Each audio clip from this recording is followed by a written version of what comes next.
Queridos amigos, qué lindo privilegio estar con ustedes en una nueva temporada de Lecciones de la Biblia. Nos estamos disponiendo a un recorrido que va a impactar profundamente nuestra vida, cómo entender la profecía bíblica. Y la profecía no es solo anticipar y empezar a augurar cosas que pueden o no ocurrir en el futuro. La profecía es el mensaje integral de Dios para nosotros, que nos ayuda en nuestro desánimo, que nos ayuda en nuestros desafíos, que nos ayuda a tener una perspectiva correcta de la vida, a fin de tomar las mejores decisiones para nosotros y también nuestra familia. Pero es cierto, la Biblia fue escrita en otra época, en otros idiomas ha sido traducida. Por lo tanto, hay ciertos desafíos que a veces se asoman en cómo interpretar. Será el privilegio nuestro, junto a ustedes, descubrir este mensaje rico, poderoso de parte de Dios que transforma tu vida, también la mía. Bienvenidos a una nueva temporada de Lecciones de la Biblia.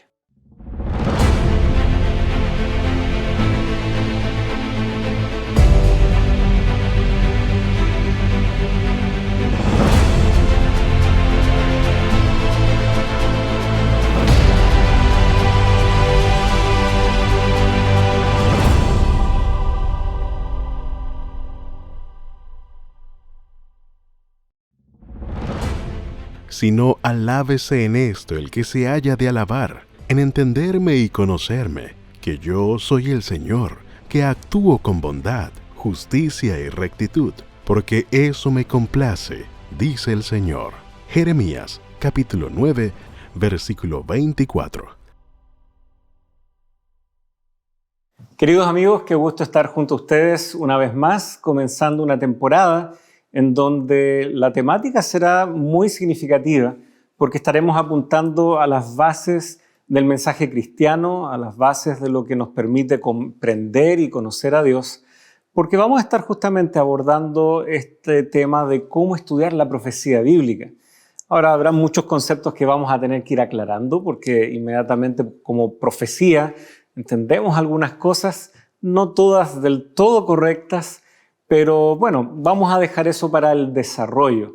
Quiero presentar a quien estará junto a nosotros en esta temporada. Serán capítulos que esperamos disfrutemos muchos en compañía del pastor Eduardo Franco. Él ya ha estado con nosotros anteriormente. Ha pasado un tiempo, pero pastor, gracias por estar con nosotros una vez más. Muchas gracias a ustedes en la casa que nos permiten llegar a ustedes cada semana.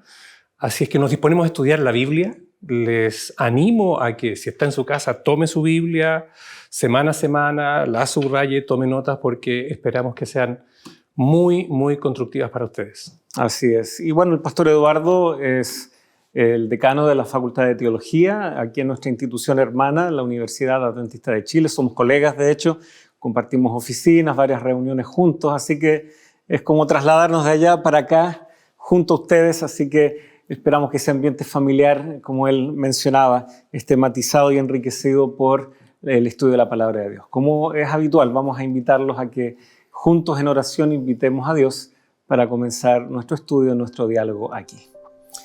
Señor, Padre amante que estás en el cielo, te agradecemos por el enorme privilegio que nos das de estudiar tu palabra, de encontrar en la propia palabra principios guiadores, consejos, pautas que nos permiten comprender mejor tu mensaje. Ayúdanos a ser buenos alumnos, alumnos receptivos, alumnos que podamos realmente valorar que tú eres nuestro maestro. Puedas enviar tu Santo Espíritu para trabajar en nuestro corazón, en nuestra mente. Lo pedimos en el nombre de Jesús. Amén. Muy bien, tenemos entonces bajo esta serie que lleva por título Alusiones, Imágenes y Símbolos, cómo estudiar la profecía bíblica. Regularmente cuando uno habla de profecía, inmediatamente la gente piensa en algo que predice el futuro. Sin embargo, en la Biblia vemos que hay muchos matices. No es solo predecir, también es amonestar, corregir, animar. Lo que hoy por hoy tal vez se asocia a un buen sermón, un sermón bíblico, bien motivador, que la verdad nos eleva al trono de Dios. Eso también es profecía en la comprensión bíblica. Y por lo tanto, nosotros vamos a estar recorriendo varias temáticas y la primera, justamente para este primer capítulo, guarda relación con los grandes principios, los elementos que nosotros no podemos dejar pasar que no debemos ignorar. Y tal vez el primero guarda justamente relación con Dios mismo. Decimos, esta es la palabra de Dios. ¿Cómo se entiende la palabra de Dios si, aunque seamos o no creyentes, siempre hemos aprendido o se nos ha dicho que Dios es más grande, que Él es todopoderoso? ¿Cómo sortear ese desafío de entrar en un diálogo con alguien que es tanto más grande, poderoso y sabio que nosotros? Podríamos partir por varios textos. Probablemente yo escogería como Pablo, cuando escribe justamente a los hebreos, les parte escribiendo las primeras palabras que Pablo les dice a ellos. Ahí en la epístola a los hebreos, capítulo 1, versículo 1 en adelante, usted busca su Biblia ahí en la casa. Dios, habiendo hablado muchas veces y de muchas maneras, en otro tiempo, a los padres por los profetas. Aquí hay mucho contenido, podríamos estar mucho tiempo solo desmenuzando esto, pero aquí hay un hecho claro: Dios habla. Dios no es un Dios que se queda callado. Dios quiere comunicarse. Y habló a los padres, a los antecesores, a los patriarcas, por medio de los profetas, trayendo la profecía, que es la revelación de Dios al hombre. Y curiosamente, parece evidente, ¿no? Pero cuando Dios le habla al hombre, lo hace en un lenguaje, en un idioma que ese hombre entiende. Los pensamientos de Dios son muy grandes, son muy amplios, Él es omnisciente. Sin embargo, Él traduce su mensaje al lenguaje que le es familiar a esa persona en particular y en ese contexto en el que vive, para entregar un mensaje específico. Así que Dios habla. Aquí el primer gran hecho: Dios habla y lo hace Él, traduciéndose a sí mismo a un lenguaje que nosotros podamos entender. Así que no es que nosotros tengamos el desafío de entender a Dios en su lenguaje. Dios ya lo facilita a nosotros. Él se va adecuando a nuestro lenguaje, que viene encapsulado, digámoslo así, en ciertos límites. Hay palabras que cuesta traducir de un idioma a otro, ese es un límite. Hay palabras que caen en desuso también. Si nosotros revisáramos los diccionarios más antiguos de la lengua española, nos daríamos cuenta de que ya o han cambiado de significado, la palabra ya caducó, ya ni siquiera se utiliza. Aquí hay otro hecho implícito en esto: Dios quiere hacerse entender, que tal vez nos va a llevar a otro punto que está en esta semana para ser discutido. Dios quiere hacerse entender porque lo que quiere decir es importante.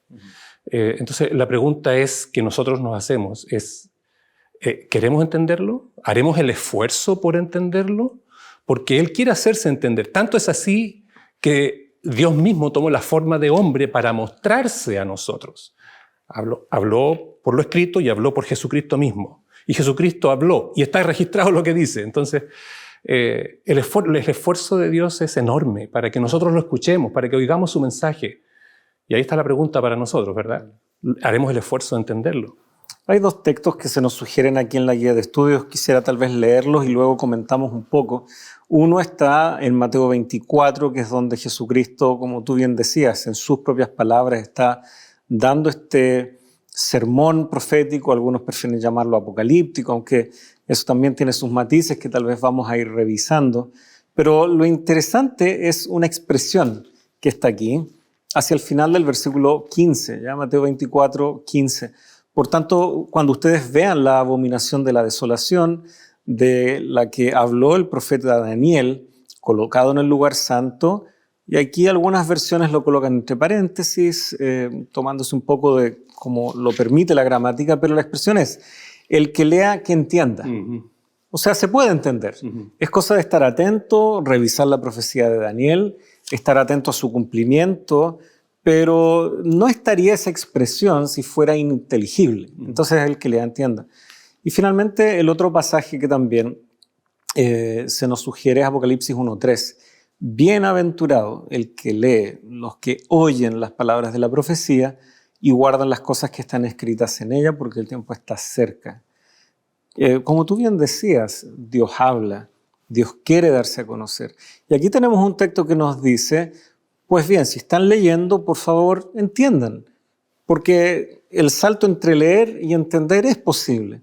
Y ahora también se nos dice: serán bienaventurados si leen, si oyen, pero también guardan. O sea, hay un recorrido que también nos toca a nosotros, pero es bonito ver cómo la iniciativa realmente la toma Dios. Así es. Me hace recordar el pasaje cuando Esdras dispone su corazón para entender la ley, para inquirirla, para guardarla y enseñarla. Es bien interesante como que se dan estas facetas también acá en esta bendición que está en Apocalipsis que tú habías leído.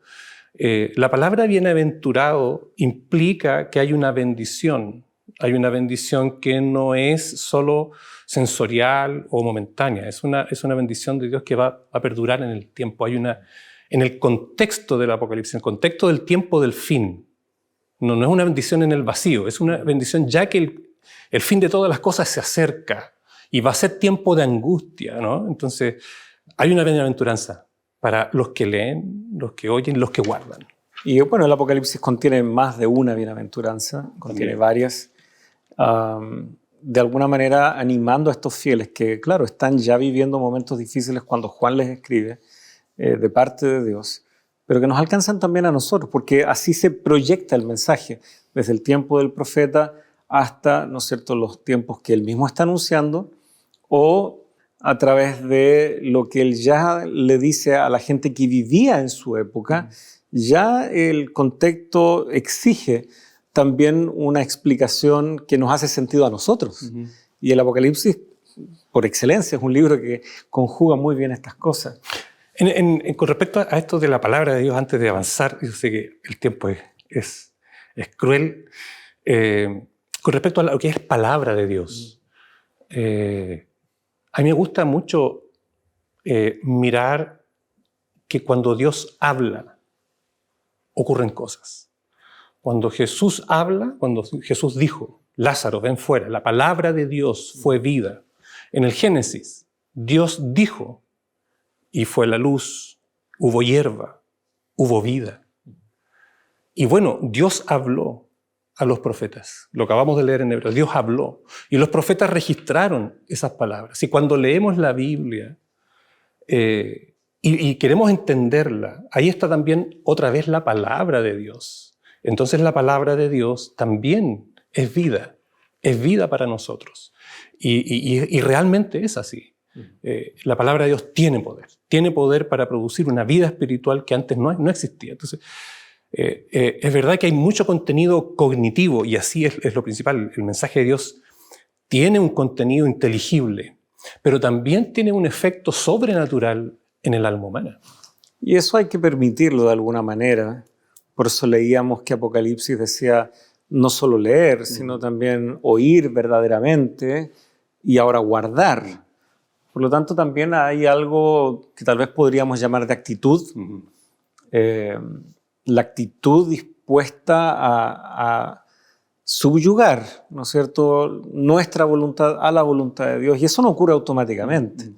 No ocurre de un día para otro. No basta con decirles, es que esto es la palabra de Dios. Y mucho también va a ir matizándose con la experiencia, con el gustar y ver que Dios es bueno, con el reclamar de pronto una promesa. ¿Cuántas oraciones se han elevado en momentos de desesperación? Dios, si tú existes, por favor.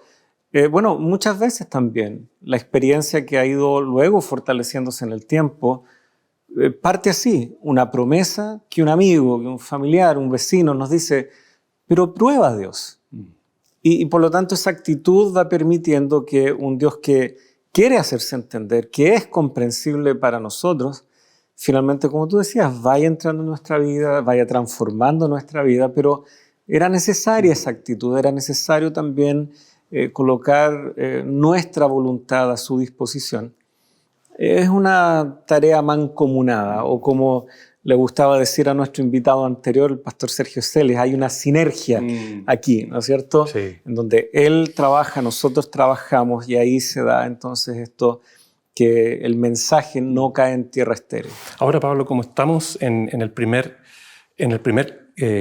capítulo de todo este folleto, sugerir otra idea más sobre, ahora que vamos ya a entrar a esto de entender a Dios, ya ahora vienen ideas el contenido profético también. Dios es el autor de lo que vamos a leer y lo que vamos a estudiar. Si un estudiante de medicina o de geometría o lo que sea, un doctor, un premio Nobel, va a estudiar algo y que es difícil y no lo puede entender, qué lindo sería si pudiese cada estudiante poder llamar al autor y decirle, autor, tengo una duda sobre este texto. ¿Qué quiso decir? ¿Qué quiso decir? Ahora, tenemos una ventaja nosotros enorme porque la Biblia, siendo el libro más importante revelado al ser humano, donde está el camino de la salvación, nosotros podemos pedir la asistencia del autor para que nos acompañe y nos ayude a entenderlo. El Espíritu Santo, nosotros podemos pedir que nos acompañe y nos guíe. Y cada vez que leemos la Biblia, hacemos bien en pedirle a Él que esté presente con nosotros guiándonos. Así que cada vez que vamos a abrir la Biblia, por eso nosotros oramos, y usted ahí en su casa acostumbre a pedirle a Dios que le ayude a entender. Y Dios le va a dar sabiduría. Es una promesa que se cumple. Nosotros tenemos justamente, aunque no es un texto que esté aquí siendo sugerido, pero ya que lo señalas, el segundo capítulo de Primera de Corintios, Pablo ahonda sobre este tema, como el Espíritu de Dios habla también a nuestro espíritu y como nosotros somos entonces ahora desafiados a acomodar lo espiritual con lo espiritual. Y hay una parte aquí, si alguien está siguiendo la guía de estudios, el día domingo hay una ilustración de que alguien podría estar leyendo la Biblia para buscar errores. O sea, se aproxima presuponiendo errores, presuponiendo contradicciones, presuponiendo una revelación que es imposible de ser entendida. No, hay también un criterio que Pablo va a plantear ahí en 1 Corintios capítulo 2, que se requiere un discernimiento que, como tú decías, viene con ese acompañamiento y esa ayuda sobrenatural que nos brinda el Espíritu Santo. Por lo tanto, no es un texto cualquiera. Estudiar la Biblia solo como literatura la encaja en modelos, en formas de pensamiento, incluso a veces modas y tendencias de pensamiento que van y vienen. Y la verdad es que la Biblia está por sobre aquello.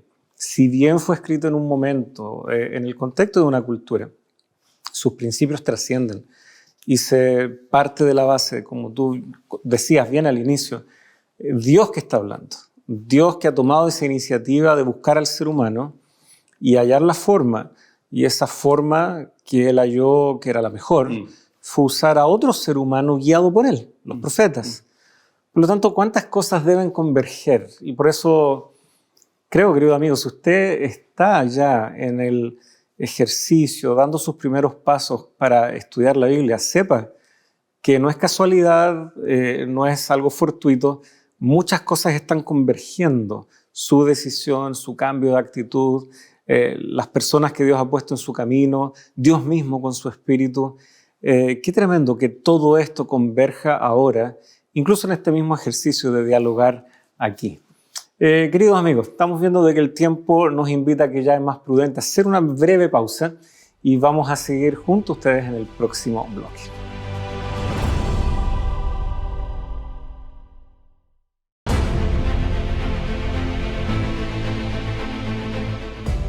Ya estamos junto a ustedes, queridos amigos, prestos a desarrollar las ideas que junto a ustedes estamos dialogando, pero antes solo un pequeño momento para ustedes, nuestros amigos que nos hacen llegar sus saludos, el cariño a la distancia. Y estoy recordando justamente a un hermano de una de nuestras iglesias aquí en el norte de Chile, el hermano Claudio Ramírez. Él estaba de paso acá en la zona de Chillán, y nos encontramos un día sábado y él me comenta, pastor, allá somos una iglesia pequeña, pero muy comprometida, gustamos mucho el programa, por favor, denos un saludo. Así que, hermano Claudio, recibe usted y todos los hermanos de la Iglesia Adventista de Tocopilla, reciban también un afectuoso saludo, abrazo de parte de aquí, todo el equipo de Nuevo Tiempo, sin duda, y de su programa Lecciones de la Biblia. También nuestro hermano Luis Díaz, que nos escribe desde el Perú. Gracias por darse el tiempo y de enviar también un fuerte abrazo, como coloca usted ahí en su mensaje.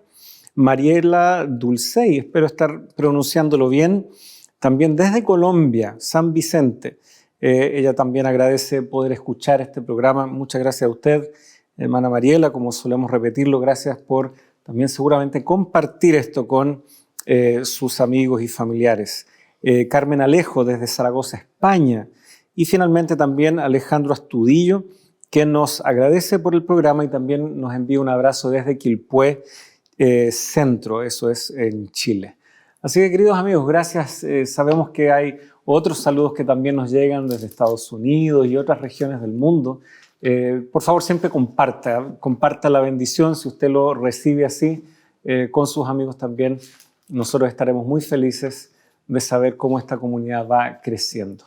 Estábamos hablando acerca de cómo la palabra de Dios se puede entender, la iniciativa que Dios toma, la manera en que nosotros también debemos colaborar y entender como un verdadero privilegio cuando la palabra de Dios va realizando esa transformación sutil, delicada, fina, la que hace el Espíritu Santo en cada uno de nuestros corazones. Hay un texto que tal vez quisimos valorar, detenernos también para leerlo y nos permite ahora avanzar. Romanos, justamente allí, capítulo 11, versículo 33. Oh profundidad de las riquezas y de la sabiduría y del conocimiento de Dios. Cuán insondables son sus juicios e inescrutables sus caminos. Pareciera que, a la luz de lo que venimos diciendo en la última parte del versículo, estaría diciendo lo contrario. Sin embargo, aquí se refiere justamente a Dios, la persona de Dios, sus caminos, sus pensamientos y juicios. Y sin embargo, en la primera parte está justamente el apóstol Pablo celebrando el hecho de poder entrar en contacto con la sabiduría tal cual como nos llega y del conocimiento respecto a Dios tal como nos llega. Pero qué error sería pensar de que la forma en que nos llegó es lo único que hay. Nos llegó en un idioma humano, hebreo o griego, nos llegó bajo ciertas expresiones dentro de una cultura. Pensar de que eso es lo único que define a Dios, claramente no. Por eso el texto celebra, pero al mismo tiempo hay cosas que son insondables a ratos o inescrutables también para ciertos periodos. Hubo un profeta bíblico que tuvo que saber conjugar ambas cosas, ciertas cosas reveladas ya para él, pero también me atrevería a decir tuvo que enfrentar algo de frustración. ¿De quién estamos hablando? Bueno, es uno de los grandes profetas de la Biblia, ejemplo de fidelidad a Dios, Daniel con sus amigos, que ocupó cargos importantes en 3 gobiernos distintos. No fue casual esto. Y a Daniel se le entregó profecía, algunas él entendió, otras no entendió, ¿verdad? Y existe esto, ¿no? La Biblia está escrita en distintos estilos literarios, y cada estilo literario hay que estudiarlo respetando ese estilo literario. Cuando hablamos de poesía, por ejemplo, no podemos tomarlo como un relato literal de algo. Es una poesía, usa lenguaje figurado. Lo mismo cuando hablamos de un registro histórico. Tenemos las crónicas, por ejemplo. Las crónicas que están para registrar lo que ocurrió. No es poesía, es un registro histórico y tiene que ser tomado de modo literal. Ahora, la profecía es un poco más compleja, y especialmente en el libro de Daniel, porque va mezclando relatos, hechos históricos de cómo él llega y cuál fue la experiencia de ellos, ¿verdad? Cómo su fidelidad significó una bendición especial, ¿no? Y la protección de Dios, que también es literal. Sin embargo, cuando a él llega la profecía y él recibe las visiones, una visión no la recibió él, ¿verdad? Él la recibió Nabucodonosor. Y después vienen otras visiones que están usando un lenguaje simbólico. Y esos símbolos hay que respetarlos también y estudiarlos y buscar en la misma Biblia su significado.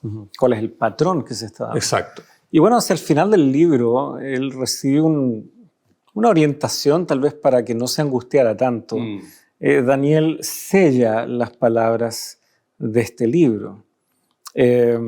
Versículo 9 del capítulo 12, y él respondió: anda, Daniel, porque estas palabras están cerradas y selladas hasta el tiempo del fin. Resulta interesante porque esta es la segunda vez que se le da esta orden, ya en el 4. Pero tú, Daniel, guarda en secreto estas palabras y sella el libro hasta el tiempo del fin.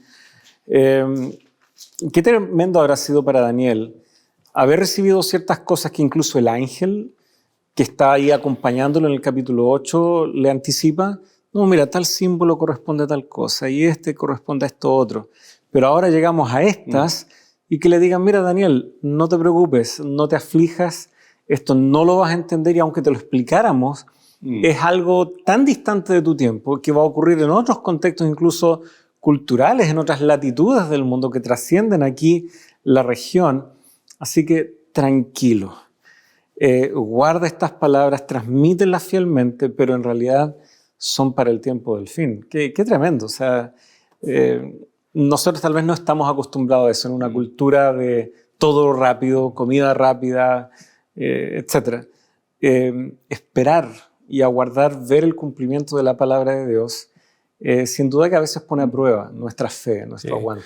Así es. Y el mismo versículo que tú estás citando, Daniel 12:4, pero tú, Daniel, cierra las palabras, sella el libro hasta el tiempo del fin. Y la segunda parte dice, muchos correrán de aquí para allá y la ciencia aumentará, aparece en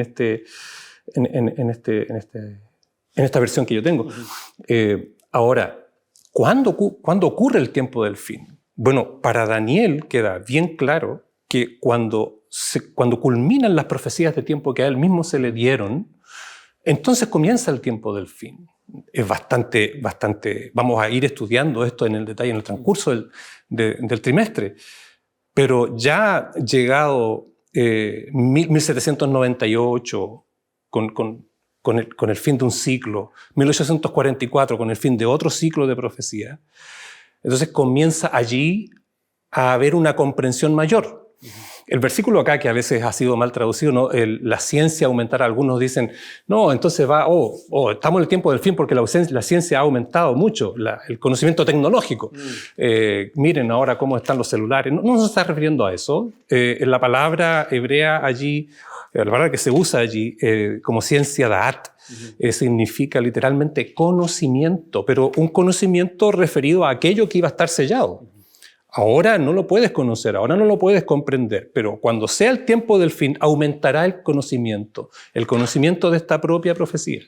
Y es algo que ya se enfatiza respecto a Daniel y sus amigos ya en el capítulo 1, esa prueba de 10 días, ¿no es cierto? Si bien se ocupan algunos vocablos ligeramente distintos, pero son todos sinónimos, se halla que justamente no había otros. Y luego en el versículo 17 de Daniel 1, a estos 4 jóvenes, Dios les dio conocimiento e inteligencia en toda clase de literatura y sabiduría.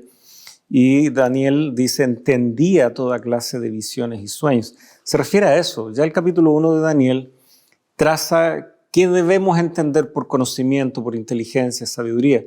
Como tú decías, no es lo tecnológico de por sí. Alguien podría todavía querer argumentar eso y bueno, sí, podemos ver que ha aumentado la ciencia, la tecnología, pero en el contexto del libro, ¿qué está queriendo decir Daniel al registrar las palabras de Dios? No es eso. Está hablando acerca de una mayor comprensión de la palabra de Dios. Y se relaciona con lo que Jesús también le dijo a sus discípulos. Les he dicho estas cosas para que cuando ocurran puedan creer. O sea, iba a haber algo de tiempo, iba a haber un transcurso en donde, claro, sus ojos estarían velados, pero luego estas palabras les harían sentido cuando ciertas cosas comiencen a suceder. Es casi el mismo principio. Sí, ahora mucha gente en su casa podría estar pensando, pero ¿de qué estamos hablando? Si la gente no estudia la Biblia ahora. El mundo está en una oscuridad respecto de la Biblia. Lo estuvo por mucho tiempo, por supuesto, durante la Edad Media. La gente, el curso del conocimiento humano no se ha basado necesariamente en la revelación. Pero estas profecías estuvo por tanto tiempo, vamos a decir, no sé si abandonadas es la palabra o mal comprendidas, pero ocurre un momento reconocido por la historia de la cristiandad en torno al fin de las profecías de tiempo, que hay un despertar y un nuevo interés en la cristiandad por estudiar esto. Y no ocurrió solo en el protestantismo.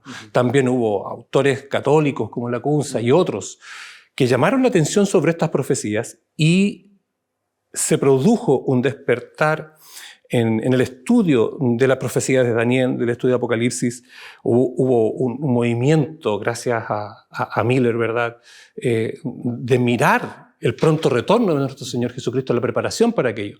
Y así entonces como nace el movimiento adventista, gracias a este mayor conocimiento que estaba profetizado. Uh-huh. Así es, tú mencionabas a Guillermo Miller. Él venía de un trasfondo de ser deísta, y sin embargo comienza el estudio de la palabra y comienza un movimiento muy fuerte que luego, claro, da pie al surgimiento de nuestro movimiento, de nuestra iglesia. Y aún así sería injusto reducirlo solo a algo que se traduce al surgimiento de nuestro movimiento como iglesia, porque esto fue algo que afectó toda la costa este de Estados Unidos y más, y también Europa. Otros avivamientos ya habían ocurrido, Wesley con los metodistas, etc. O sea, hubo un despertar en torno a la escritura, a la búsqueda de Dios, que fue justamente permitiendo que estuviera maduro tal vez el terreno para una mejor comprensión de la escritura, no solo de las profecías de Daniel y Apocalipsis, sino de la escritura como un todo, y el surgimiento de las sociedades bíblicas en Europa y cómo eso se extendió al resto del mundo. Las cosas estaban maduras, Dios lo sabía y lo dejó anticipado aquí en las profecías de Daniel. Por lo tanto, si bien ese ímpetu se ha perdido, tal vez, querido amigo, pregúntese, ¿cuánto de lo que hay en la sociedad hoy se lo debemos a ese resurgimiento que hubo en la piedad, en la búsqueda de Dios? ¿Cuántos estados modernos justamente son lo que son, su orden nacional, gracias a la reforma protestante y toda Europa, etcétera? ¿Cuánto de lo que conocemos hoy y damos por sentado se basa justamente en una mirada, en una cosmovisión bíblica? Por lo tanto, la profecía de Daniel sí se cumple, el conocimiento de Dios sí fue aumentando y ha dejado las bases para la sociedad o cultura occidental, tal como la conocemos. Sí. Sin embargo, el enemigo va trabajando, el enemigo de Dios, el enemigo de la verdad va trabajando. En la guía de estudio está sugerido también esta idea del ocultamiento de la verdad objetiva. O la verdad eterna, por decirlo mejor, la verdad eterna. Pensar en una verdad eterna que no cambia, es una idea ajena a la cosmovisión actual. La posmodernidad o la ultramodernidad. Autores como Lyotard y otros, por ejemplo, hablan de las verdades múltiples, de la verdad subjetiva, de la verdad variable, y que esta idea de una verdad eterna es como el análisis literario que se hace de aquello como una metanarrativa que es usada para subyugar a las masas, y así. Entonces va minando la autoridad o la existencia de una verdad absoluta o de una verdad eterna. Y claro, nosotros tenemos que la verdad efectivamente, el conocimiento de una verdad específica o de la realidad humana va cambiando porque el hombre va cambiando. Pero nosotros tenemos que la revelación no proviene del hombre. Pero si yo voy a ver a la Biblia como obra humana, claro que voy a tener que pensar que, claro, fue producto de su época, puede ser verdad. Pero la Biblia no es producto de la mente humana, es producto de la mente divina. Y Dios no cambia. Y como Dios no cambia, su verdad no cambia. Y es absoluta y autoritativa para todos los tiempos y en todas las culturas. Eso es bien importante tenerlo en mente. La Biblia es la palabra de Dios, no es una invención humana. Por lo tanto, hacemos bien en seguirla. Y yo creo es más que sabio para nosotros, perdón, sí. Es más sabio para nosotros seguirla a ella que en nuestros propios, juicios de verdad. Y yo creo que ahí hay una arista del por qué a veces nos parecen insondables e inescrutables sus caminos, porque no cambia. Y sin embargo nosotros andamos corriendo de allá para acá, que cambio de idea, que ahora pienso una cosa, pienso esta otra. Claro, y algo inmutable nos parece a veces difícil de entender, difícil de comprender porque sencillamente no entra en nuestro esquema. Pero si lo meditamos con calma, las palabras que están aquí, si las leo con oración, vaya que se pueden entender y traen tremenda bendición y paz al corazón. Por lo tanto, no es que Dios esté distante usando raciocinios que solo premios Nobel, ya que mencionabas tú ese ejemplo, que solo premios Nobel pueden entender. No, tal vez bajemos las revoluciones, apretemos un poco el freno, dediquemos un poco de tiempo para contemplar y entender cuál es nuestra situación, qué es lo que en verdad nos preocupa, y tal vez elevemos una oración silenciosa. Muchos lo harán tal vez, bueno, ¿qué pierdo? Y querido amigo, no pierde nada. Dios muchas veces va a poder impactar ese corazón que está en una búsqueda sincera, que tal vez no ha tenido la experiencia, tal vez no tuvo padres que lo orientaran respecto a la Biblia, o tal vez los amigos que ha tenido hasta acá lo único que han hecho es burlarse de aquello. Bueno, esa era la situación de Guillermo Miller.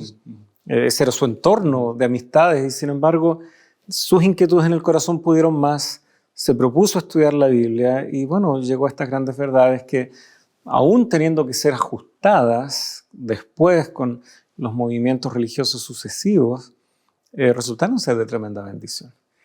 Bueno, nos hemos entusiasmado bastante, está bueno eso, queridos amigos, pero el tiempo también para hacer una pequeña pausa creo que también ha llegado, así que en un breve instante regresamos junto a ustedes.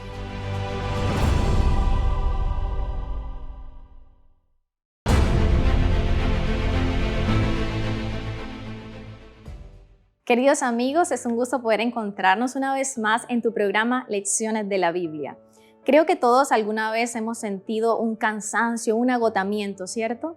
Bueno, la Escuela Bíblica de Nuevo Tiempo ha preparado la revista titulada La Máquina Humana. Allí podrás encontrar herramientas para cuidar tu salud física, mental y espiritual. Y es por eso que hoy queremos invitarte a que puedas solicitarla, para que la puedas estudiar en tu casa con tu familia. ¿A dónde lo vas a hacer? Lo puedes hacer al número que está apareciendo en pantalla. Y también decirte que la haremos llegar gratuitamente gracias a nuestros ángeles de esperanza. Sigue en la sintonía del canal Nuevo Tiempo, el canal de la esperanza.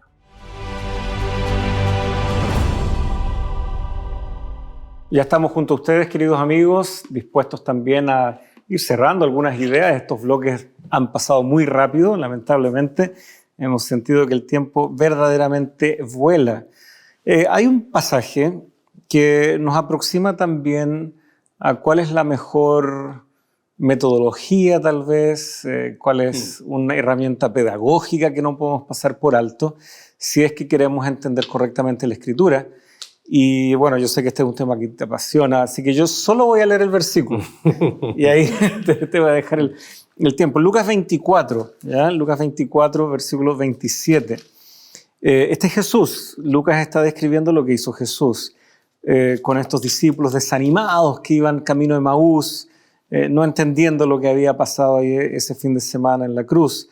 Comenzando por Moisés y continuando con todos los profetas, les explicó lo referente a él en todas las Escrituras. Aquí yo me callo. No, el pastor Pablo ha estudiado bastante esto también. El pasaje, si nosotros miramos el contexto, justamente nos va a decir que probablemente no eran de los 12. Los 12 estaban en otro sitio. Claro. Y ellos están tristes.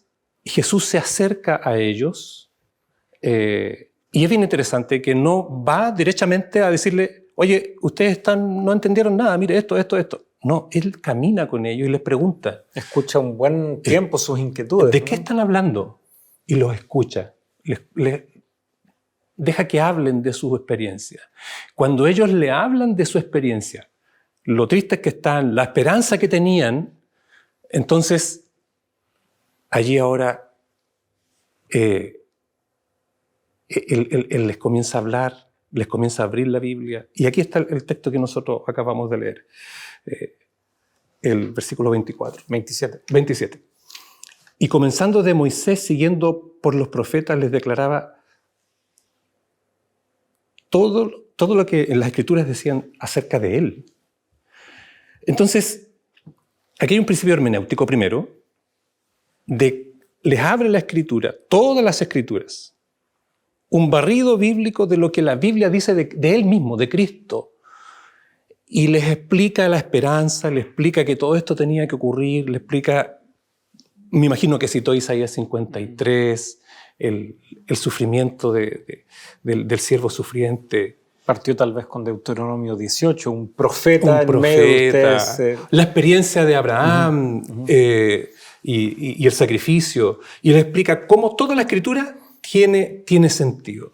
Entonces, aquí hay un principio de interpretación bien lindo. La Biblia se explica a sí mismo, los textos van encontrando sentido dentro de la misma Biblia y Cristo como el centro. Cristo como el centro. Hay mucho que aprender de este texto. Y la verdad es que no puede uno enseñar algo si deja cosas fuera. Jesús no dejó ni un texto fuera. Yo mencionaba Deuteronomio, pero en realidad Génesis 3:15.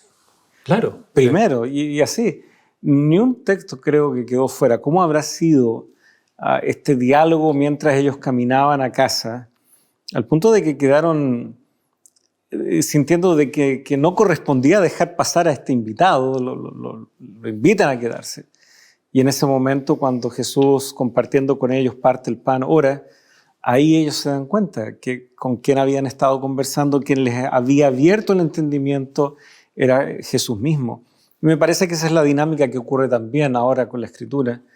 ¿Quién nos abre el entendimiento? ¿Quién nos ayuda a entender? Es Dios mismo también. Un detalle solamente de este pasaje completo. Ellos venían en su vida tristes. Se encuentran con Cristo que les abre la Escritura, les da sentido no solo a la Escritura, les da sentido a su experiencia. Dentro de esa gran historia de la Biblia, ellos encuentran su lugar allí y ahora su vida no es la misma. Pasan de estar en una vida en la desesperanza, encuentran sentido en la palabra de Dios y ahora vuelven, porque dicen, en aquella misma hora volvieron, pero ahora ya no vuelven tristes, no vuelven en la esperanza, ahora vuelven a la misión, a cumplir una misión, una vida con sentido, una vida con fe y una vida con misión. Qué apasionante para aquel que quiere enseñar la Biblia, para nosotros que queremos no ir a atacar, entender la experiencia del otro, abrirle la Biblia para que le haga sentido en su experiencia y que en ese abrir la Biblia le encuentre sentido a la Biblia, a su vida y ahora vuelva a su vida en fe, con esperanza, con un propósito y con una misión. Así es. Llama la atención, sin embargo, versículo 25, cómo Jesús les dice, oh insensatos y tardos de corazón. Pero eso es porque Él ya los había escuchado un largo periodo y creo que Él ya podía verificar que efectivamente era así. A veces nosotros somos impacientes y alguien nos está contando un problema y no dejamos pasar ni un minuto y ya lo estamos bombardeando, diagnosticando con falta de fe. No, es que hay que tener paciencia. Jesús caminó largo tiempo con ellos, pero les tenía también una respuesta. Si lo único que tenemos es una crítica, a ti te falta fe, no, es que tú no eres cristiano, por eso te pasan estas cosas. No, Jesús les tenía una respuesta que, como tú bien decías, el poder de su palabra transformaría sus vidas. Ahora, algo hemos dicho y también es parte de lo que estos grandes principios que estamos viendo, uno muy importante, entender la Biblia en su conjunto, tal como lo hizo Jesús, pero también está el tema que suele repetirse en la pregunta, oiga, pero esto es figurado, esto es simbólico, es literal, sobre todo libros como Daniel o Apocalipsis, o la poesía también, como tú señalabas, hay también lenguaje figurado ahí. Y me parece de que hay que distinguir entre, o sea, algo puede ser simbólico, pero puede estar apuntando a algo muy concreto, que no es ni etéreo ni algo ambiguo, no, pero se usa un símbolo para referenciarlo. ¿Ya? Entonces eso es una cosa, decir, aquí se está usando de simbolismo, no quiere decir, entonces usted aplíquelo como quiera, no, porque está en un contexto literario, hay un género literario, como tú destacabas también. Por lo tanto, esa es una comprensión igualmente literal del pasaje, aunque se usen símbolos. ¿Ya? Yo reconozco que debo interpretarlo a la luz del género literario y por lo tanto interpreto los símbolos. Igualmente es una lectura literal del texto. El problema yo creo que es con el literalismo. Es cuando alguien dice, ok, aquí Apocalipsis describe a Jesús como un cordero. Entonces Jesús es un cordero. Es un cordero. Y después lee, no, pero es el león de la tribu de Judá. A ver, no entiendo, ahora es un león. Eso es literalismo, eso es llevarlo al extremo, no reconocer de que el género literario está usando símbolos. Por lo tanto, bueno, vamos a ver aquí un ejemplo. Hay 3 al menos que se nos sugieren el día jueves. Algunos llaman a eso letralismo. Letralismo. A mí me gusta llamarlo literalismo, ¿ya? Un excesivo apego a solo lo que está escrito y dejarlo desprovisto de su contexto. Y por lo tanto, si el género literario es profecía, entonces, claro, hay símbolos, etc. Tenemos uno de ellos el día jueves, para quienes tienen la guía de estudio. Hay 3 ejemplos, ¿no es cierto? Vamos a concentrarnos en el tercero. Apocalipsis 12:1, ¿no es cierto? Se ve una gran señal, una mujer vestida del sol y con la luna bajo sus pies. Evidentemente el símbolo allí es la mujer, pero luego vemos que la Biblia no usa de manera esporádica ni antojadiza este símbolo, es muy consistente en cómo lo utiliza. ¿Hacia dónde va apuntando este símbolo de la mujer? Podríamos usar varios textos en realidad. Podríamos incluso hacer un rastreo hacia el Antiguo Testamento, donde a Israel se lo tipifica con una mujer, también con una novia, en más de una ocasión. Pero en el mismo Nuevo Testamento, para no ir tan lejos, en el capítulo 5 de Efesios. Sí. Si nosotros vamos a Efesios capítulo 5, todo el contexto ahí ya está Pablo dando consejos a la iglesia y a las familias.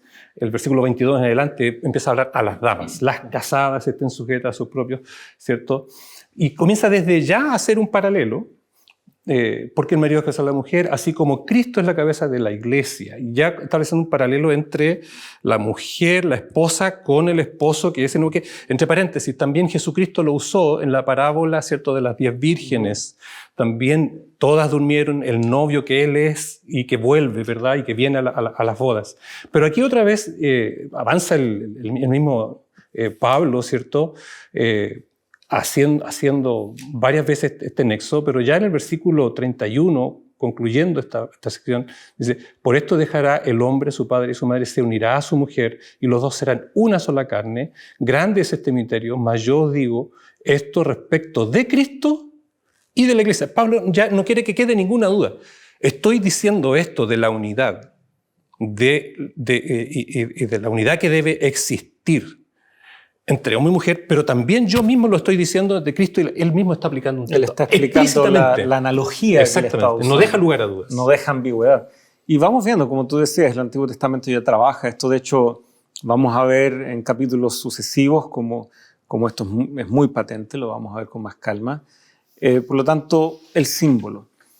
¿Por qué es importante el símbolo? ¿Por qué no derechamente decir iglesia? ¿Por qué no derechamente decir pueblo de Dios?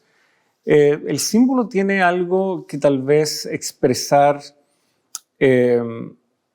digamos, si yo te digo, Eduardo, ¿qué pasa con esto? Así yo dijera, tú como decano, ¿qué piensas de esto?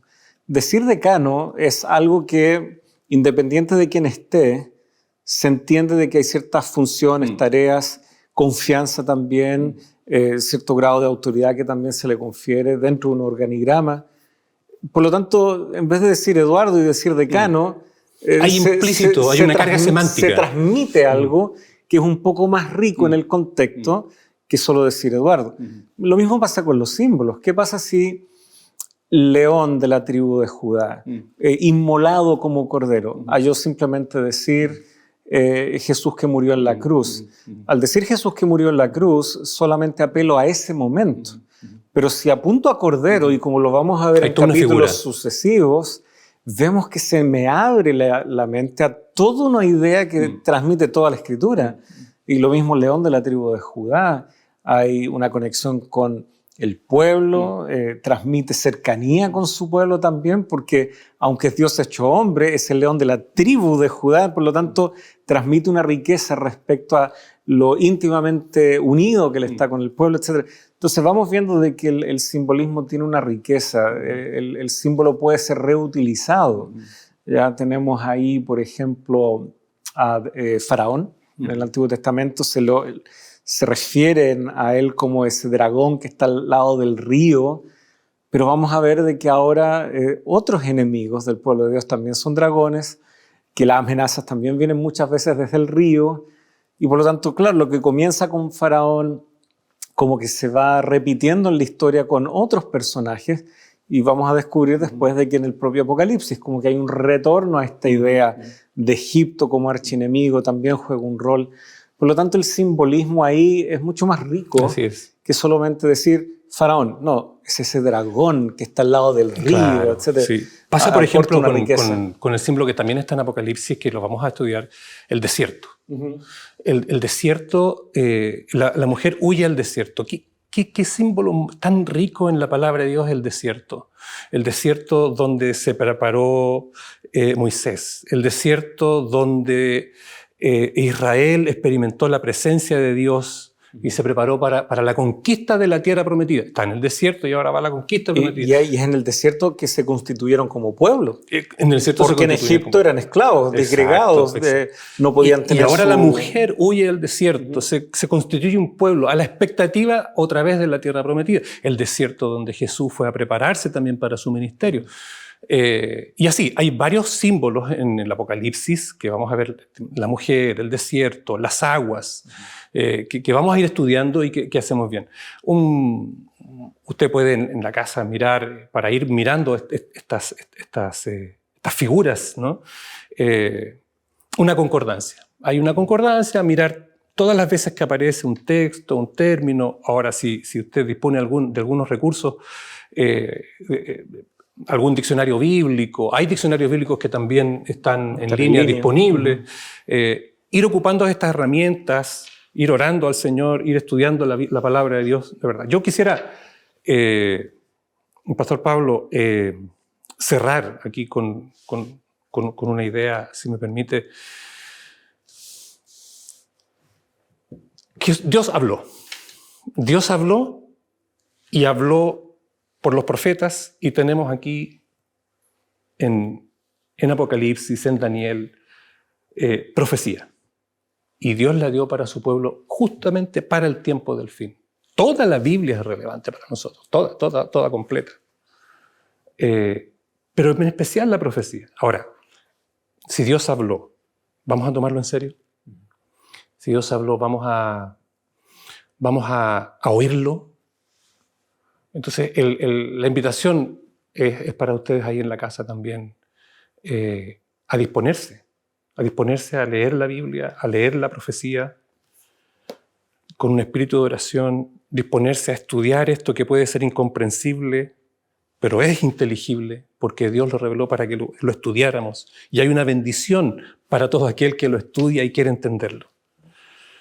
Así, Pastor Pablo, no sé si vamos a orar. Por favor, guíenos en la oración final. Ya el tiempo se ha ido, ha sido apasionante y serán apasionantes estos estudios.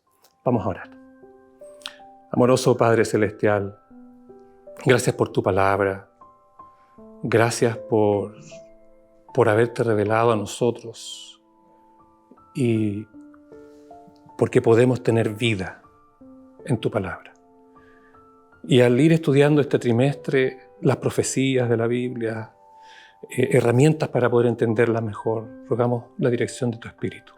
Una bendición especial para cada amigo, cada amiga que está oyendo en su casa, que está orando junto a nosotros, para que tú seas con ellos y para que el estudio de la Biblia pueda traer esperanza, sentido a su vida, un sentido que no culmina en esta tierra, sino que culmina en la eternidad contigo y junto a todos los redimidos.